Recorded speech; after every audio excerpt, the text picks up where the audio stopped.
Hey guys, welcome back to my channel. So I'm back with a new video and I am so excited about today's video. I say that every video, but this time, like, it's the real deal because today we're doing something very near and dear to my heart, okay? So I was talking to my mom like 15 minutes ago and I'm like, I need to film a video, blah blah blah, and she's like, oh, you should film a video talking about the book you just read, because I've been ranting to her every single day. So I'm pretty sure she just told me that so she can get rid of me and I can rant to you guys instead.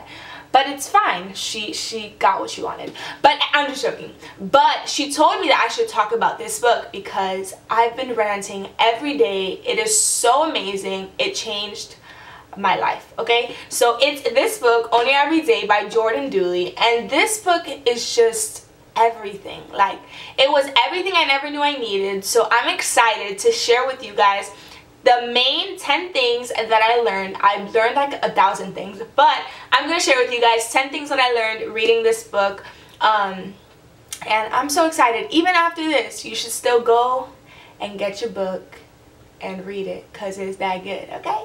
But I'm super excited about this video. Make sure you subscribe to my channel if you haven't, like this video, and comment below any video ideas that you want me to film. So I'm so excited about this video. Let's get right into it.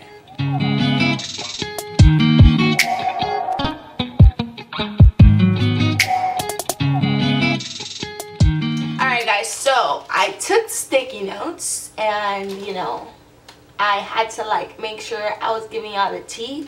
So I made sure I went through the book, through all my highlights, and I'm so excited. This is like the best video ever.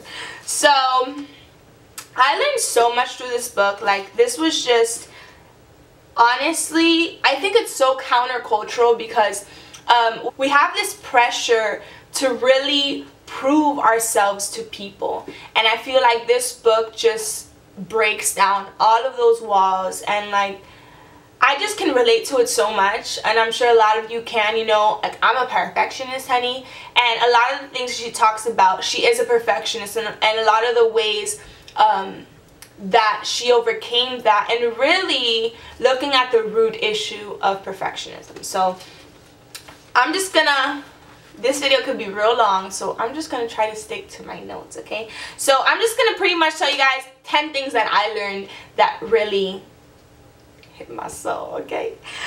So the first thing is to really deal with the root issue, like I was just saying. And it says, I'm just gonna read a little tiny, in each one I'm just gonna read a little tiny paragraph. So it says, in this world full of instant gratification and hustle, I know I can be quick to build up an image externally without first preparing my heart internally. It's as if I want to appear confident instead of actually doing the work it takes to become confident. We have to be brave enough to deal with the dirt in our lives, not by covering it up, but by digging right into it. We've got to stop the surface level show we put on to prove ourselves. That only tears down our confidence, eats away at our faith, and distracts us from the life we're made for. You've got to start in the heart. And that was so special to me because I think that sometimes in this world that we live in, we put so much effort into looking the part and so little effort into actually playing the part. You know, like posting on social media, acting confident, acting this or acting that, but in real life, we are not that. So, God, that's just so good. Like, am I the only one? No. So I think it's so important, like she talks about, to really own up to your insecurities. Own up to them. And girl, I'm talking to myself. Own up to your insecurities instead of just trying to cover them up. You know, like, get to the root of the issue. Because I think that when we know where we are, God can really help us get to where we want to get to. So that's the first thing, get to the root of the issue. The second thing is, you don't have to have it all together. This was a big one for me because now that I'm like about to graduate college, I'm like, you know, people have been asking me for the last 20 years of my life. I haven't even been alive 20 years yet. What do you want to do when you grow up? What do you want to do? What do you want to do? What do you want to do? Honey, I don't know. I don't know. I don't know. And sometimes that answer is just not enough. You have this pressure to be like, I want to be the next president of the United States of America. Honey, I don't know. I just know I want to do a lot of things, you know? And this book really hit that on the nail. Like, one of the things it says, you know, is maybe a meaningful life is not at all about figuring it out, but instead it's about just being willing to get outside of our comfort zones. And that was just really big for me. And I literally, after I read this book, I literally put on a page and I'm just like, Roselli, relax. It's okay to just not know what, I'm like reading it right off the page. It's okay to just not know what's next. Stop letting society's unsaid rules rush you. Surrender your plan to God's plan. You don't have to have it all figured out. Who cares? Like, who cares? Literally, none of us have it all figured out, but we all act like we do, and then we all have this pressure to feel like we have it all figured out. But the thing is that none of us have it figured out. So it's just like, it's okay. It's okay, sis. You don't have it figured out. It's alright. Me either, okay? So that was the second thing that really, really hit home for me. The third thing is, failure ain't really failure. So when I'm pretty sure I posted this on my Instagram, and it says, unless you refuse to try or just quit being really willing to grow, then no matter how bad it is, it's not failure, it's learning. If you're always looking at mess ups as learning experience, you will never fail. You will just learn. When we learn, we grow. And that's so big for me, because I think I've learned through reading this book that I don't know, it's weird, like, if I feel like I'm gonna fail at something, I just won't do it, because I just don't want to be embarrassed, which that's like not a good quality, but obviously I see it now and I'm gonna work on it. I'm working on it, but it's just like my perfectionism won't allow me to put myself in a situation where I will fail, but then that makes me stay in a place of comfort. So I think this little paragraph just really, I feel like, broke a lot of barriers in my heart. Like, Roselli, failure is part of it, but it ain't really failure if you don't quit, though. So that's the third thing that I learned. The fourth thing is share your story. So I think a lot of us have shame about our past, and one of the things that she talks about is really overcoming shame by sharing. And she says, we don't break through shame by hiding behind a reputation or by living under the pressure to measure up to expectations we perceive others have of us. We break through it by bravely surrendering our pride and opening our doors one conversation at a time. And yeah, it can be really uncomfortable, but I wholeheartedly believe that God didn't wreck me for no reason. He didn't give me a story just to hide it in shame. He gave me a story because it needs to be shared. And even when I'm afraid that others will think it's lame, the same is true for you. Vulnerability is not weakness. It's our greatest measure of courage. That's so good. That's good. It's just, I already read it, but I'm reading it again and I'm like, that's good. But it's so interesting because when honestly, everything here, I am still realizing, like, man, like, God, everything that we've been through, when we share our story and what God has done through our scars and through our trials, it's not just for us. Like, your story, my story, can change somebody else's life. Like, somebody might have gone through the same thing that you're going through. Somebody might have gone through the same thing that I went through. And it really can encourage them where they're at. So that's the fourth thing. I feel like this is so, like, cut right in the middle, but whatever. Yeah, no. The thing is that if I can just keep talking, but I don't want to talk too much, so I'm trying to just, like, okay, anyway. Fifth thing. So the fifth thing that I learned is, what did I write? Oh, yeah. Comparison is a purpose killer. So one of the things she says is that we have to, whenever comparison creeps in, we have to remind ourselves of something really important. She says, I have to stop observing where others are if I have any hope of serving my purpose right where I am.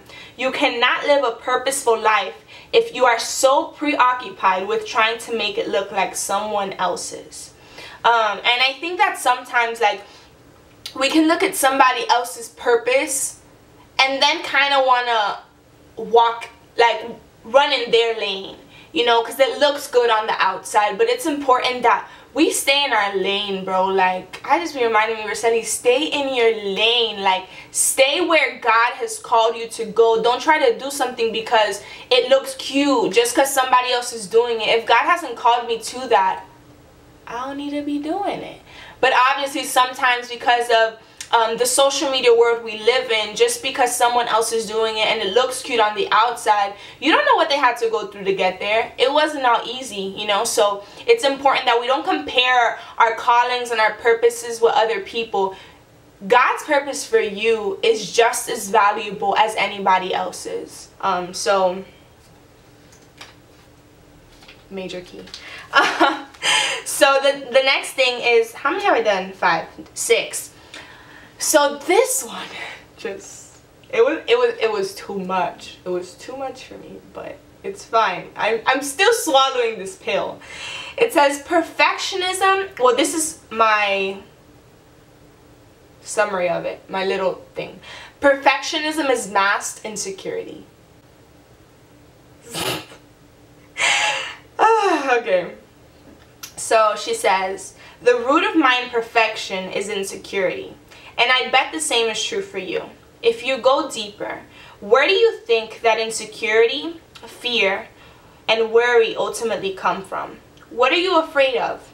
Let me guess. Not being loved, not being accepted, not being wanted, seen, affirmed, or praised, not having a noteworthy purpose. What causes us to desperately crave approval, affirmation, and applause? Pride. Pride warps our view of God and is sneaky about making us into our own God. We end up serving ourselves even if it looks as if we're serving others because of pride. That's just wow. But that was really something that I'm still learning, because it's so interesting how pride hides itself in perfectionism. You know, and it's so important that's why it's so important, like literally everything just connects, that we look at the root of the issue. Like, what is the root of this perfectionism, right? Like, why does everything that I do have to be this certain way? Why does it have to be like that? What am I afraid of? You know, and these are questions that I guess I'm still asking myself and I'm still trying to answer. But I feel like as God reveals new things to me, and I think it's so important that we're just vulnerable, you know. Like, it's important to know where we are. I'm low-key a perfectionist. I'm a recovering perfectionist, okay? I'm recovering. The Lord is working in my heart. So the next thing is pretty much, you are who God says you are. I am who God says I am. And literally, she says, it changes everything when I understand that who I am is not based on what I do, but who I am is based on who God says I am. Who I am holds more value than what I can prove. And she says, oh my God, I love God, guys. He's amazing. But it says, the creator of the entire universe sees me in the middle of my mess and says, that one, she's mine. And I believe he says the same about you. Literally, that one makes me so emotional, because it's like, you know, God sees us where we are in our, sorry guys, God, I never like got emotional in the YouTube video. Like, God sees us in our mess, in our insecurity. And he sees us, he sees me, he sees you, and he thinks, that one, she's mine. Like, what? God, what? So I think that really hit me, because I think sometimes I can only I feel more secure in myself when everything is going right with my life. Like, I got my grades together, I got the right job, I got my bank account right. But who you are has nothing to do with that.